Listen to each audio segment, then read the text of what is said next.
আসসালামু আলাইকুম, welcome back to my channel. আজকে বন্ধুরা কোনো রান্নার রেসিপি নিয়ে আসিনি। আজকে রান্না করতে যা লাগে সেটা সেই উপকরণগুলোই নিয়ে আসছি।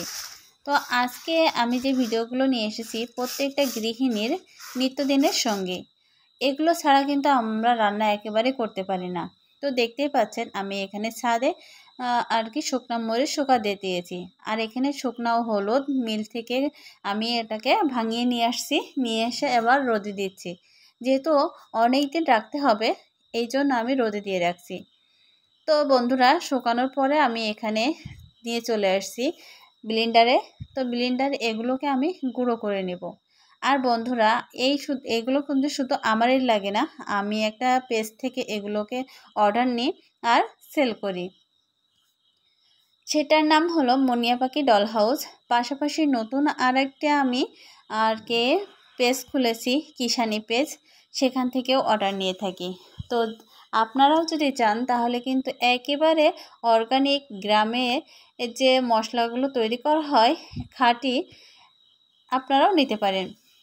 মরিচ, তারপরে হলুদের গুঁড়া, ধনিয়া গুঁড়া, জিরা গুঁড়া, চাউলের গুঁড়া, এইগুলো আর কি।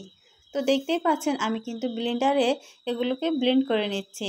আর একটা জগে যখন আমার অনেকগুলো হয়ে গেছে, ভালো হচ্ছে না, পরবর্তীতে আমি ছোটোটাতে করে একেবারে দোকানে যেরকম বিক্রি করে ঠিক তেমনটাই গুঁড়ো করে নিচ্ছি। আর এর কালারটা দেখছেন? আপনারা হয়তো অনেকেই কিনে রান্না করেন, কিন্তু সেগুলোর কালারও খুব ভালো, কিন্তু তাতে অনেকটা ভেজাল থাকে। আর আমি একাই এই ব্লেন্ডারে ব্লেন্ড করে নিচ্ছি, নেওয়ার পরে এগুলোকে বিক্রি করব। যারা চাইবেন তারা আমাকে নক করবেন, SMS দিবেন, আমি হোয়াটসঅ্যাপ নাম্বার দেবো, তাতে যোগাযোগ করবেন। আর চাইলে মনিয়া পাখি ডল হাউস থেকেও আপনারা নিতে পারেন। তো বন্ধুরা, আমার সব মরিচগুলো ব্লেন্ডার করা হয়ে গিয়েছে। এবার আমি এখানে কৌটাতে ভালো করে বয়ামজাত করে নিচ্ছি। বয়ামজাত যদি ভালোভাবে না করা হয় তাহলে কিন্তু এটা নষ্ট হয়ে যাবে। বয়ামজাত করার আগে নিজেকে ভাবতে হবে, বয়ামজাত করলে যদি নষ্ট হয়ে যায় তাহলে তো সব পরিশ্রমই বৃথা। কারণ এটা যদি আমি সব কিছু এত কষ্ট করার পরে শেষে এসে যদি নষ্ট হয়ে যায় তা কেমনটা লাগে বলেন। তাই আমি সর্বপ্রথমে 2 থেকে 3 দিন এই মরিচটা শুকাতে দিয়েছিলাম। পরবর্তীতে এসে ব্লেন্ডার করে নিয়েছি। আর আমি যেহেতু 2-3 দিন রোদে দিয়ে শুকায় নিয়েছি, তাই দ্বিতীয়বার রোদে দেওয়ার প্রয়োজনই পড়ে না। আর এই যে মরিচ, এইগুলো ব্লেন্ডার করার পরে যদি রোদে দেওয়া হয় তাহলে ডিসকালার হয়ে যায়, আর খাবারের কালারটা অন্যরকম হয়ে যায়।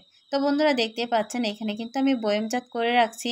যাদের দরকার তারা আমাকে SMS করবেন, আর হোয়াটসঅ্যাপে নাম্বার দিব, তাতে যোগাযোগ করবেন। আর চাইলে মনিয়া পাখি ডল হাউস থেকেও আপনারা এটা নিতে পারেন। তো আজকের মধ্যে এখানেই বিদায় নিচ্ছি। যদি ভালো লেগে থাকে লাইক, কমেন্টস আর সাবস্ক্রাইব করে সঙ্গে থাকবেন। আল্লাহ হাফেজ।